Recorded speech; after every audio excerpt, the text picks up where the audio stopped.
রাস্তায় সরকারি বেসরকারি বাসেরও আকাল, সঙ্গে পুলকার বন্ধ।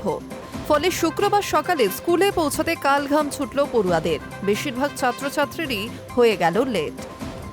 সোমবার থেকে সমস্ত স্কুল বাস ও পুলকারই ভোটের কাজে চলে যাবে, ফলে সমস্যা আরও বৃদ্ধি পাবে। সেই সমস্যার কথা মাথায় রেখে ছাত্রছাত্রীদের স্কুলে যাওয়ার সমস্যা এড়াতে সোমবার থেকে কলকাতার বেশিরভাগ স্কুলই অনলাইনে ক্লাস চালু করছে। ভোটের ফলাফলের দিন মানে 4 মে পর্যন্ত এভাবেই ক্লাস চলবে। পুলকার সংগঠনের তরফে জানানো হয়েছে, ইতিমধ্যে সাউথ পয়েন্ট, ডিপিএস, বালিগঞ্জ শিক্ষা সদন, শ্রী শ্রী একাডেমি, ক্যালকাটা বয়েজের মতো বেশিরভাগ স্কুলই সোমবার থেকেই অনলাইনে ক্লাস নেবে বলে জানিয়ে দিয়েছে। 4 মে পর্যন্ত বাড়ি থেকেই ক্লাস করবে পড়ুয়ারা। পাশাপাশি বেসরকারি বাস মালিকরা জানাচ্ছেন, সোমবার থেকে প্রায় 80% বাসই নিয়ে নেওয়া হবে ভোটের কাজের জন্য। ফলে রাস্তায় বেরিয়ে অফিস যেতে চরম সমস্যায় পড়বেন নিত্যযাত্রীরা। বাস মালিকরা জানাচ্ছেন, দুর্ভোগ চলবে ভোটের ফলাফলের পরদিন মানে 5 মে পর্যন্ত।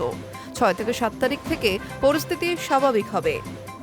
রাস্তা থেকে পুলিশের গাড়ি ধরপাকড়ের প্রতিবাদে শুক্রবার এমনিতেই বন্ধ ছিল পুলকার। ফলে পড়ুয়াদের স্কুলে পৌঁছাতে যথেষ্টই বেগ পেতে হয়েছে। একাধিক স্কুল কর্তৃপক্ষও জানিয়ে দিয়েছে 29 এপ্রিল ভোট, মাঝে আবার আছে 1 মের ছুটি। রাস্তাতেও গাড়ি পাওয়া যাবে না। ফলে ভোট সপ্তাহে অনলাইনে ক্লাসের সিদ্ধান্ত। পুলকার ওনার্স ওয়েলফেয়ার অ্যাসোসিয়েশনের তরফে সাধারণ সম্পাদক জানিয়েছেন, সোমবার থেকে সমস্ত পুলকার বন্ধ। বেশিরভাগ স্কুলই জানিয়েছে ভোটের ফলাফলের পর স্কুল খুলবে। এই কদিন অনলাইনে ক্লাস শুরু হবে স্কুলের। বাস মালিকের তরফ থেকে জানানো হয়েছে, রাস্তায় বেরিয়ে বাস পেতে আগামী কিছুদিন দুর্ভোগে পড়তে হবে মানুষকে। গোটা পরিস্থিতি স্বাভাবিক হবে ভোটের ফলাফল বেরোনোর পর।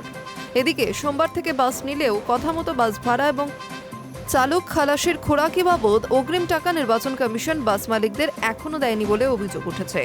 জয়েন্ট কাউন্সিল অফ বাস সিন্ডিকেটের সাধারণ সম্পাদক জানিয়েছেন, সিটি সাবআরবান বাস সার্ভিসের সাধারণ সম্পাদক প্রত্যেকেই বলছেন, কমিশন কথা রাখেনি। বাস মালিকরা গাড়ি পাঠানোর আগে প্রাপ্য পাননি। বলেছিল গাড়ি পাঠানোর আগে 90% টাকা দিয়ে দেওয়া হবে, কিন্তু শুক্রবারও সেই টাকা ঢোকেনি মালিকদের অ্যাকাউন্টে। তবে কমিশন সূত্রে খবর, সেই টাকা সোমবারের মধ্যে তারা পেয়েও যাবেন। Hi news network.